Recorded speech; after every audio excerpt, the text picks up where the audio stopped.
চলুন আজকে আমি আপনাদেরকে একদম ম্যাথমেটিক্যালি দেখিয়ে দিব কোরআন হিফজ করা কতটা কঠিন। আমরা যেই হিফজ কোরআন শরীফটা পড়ি সেটা আনুমানিক 610 পৃষ্ঠা।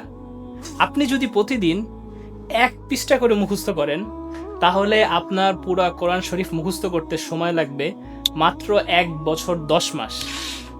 আর আপনি যদি প্রতিদিন 2 পৃষ্ঠা করে মুখস্থ করেন তাহলে আপনার সময় লাগবে মাত্র 8 মাস। আর আপনি যদি প্রতিদিন 3 পৃষ্ঠা করে মুখস্থ করতে পারেন তাহলে আপনার সময় লাগবে মাত্র 6 মাস। ক্যান ইউ ইমাজিন এটা কতটা সহজ? এরপরেও আমরা কিসের জন্য অপেক্ষা করছি?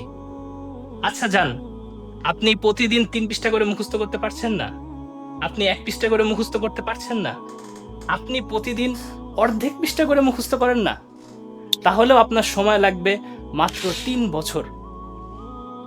আপনার এত কিচ্ছু চিন্তা করা লাগবে না। আপনি প্রতিদিন 1 লাইন করে মুখস্থ করেন, প্রতিদিন 1 আয়াত করে মুখস্থ করেন। আপনি আগামী 1 সপ্তাহে 7 দিনে 7 আয়াত মুখস্থ করবেন, আগামী 30 দিনে 30 আয়াত মুখস্থ করবেন।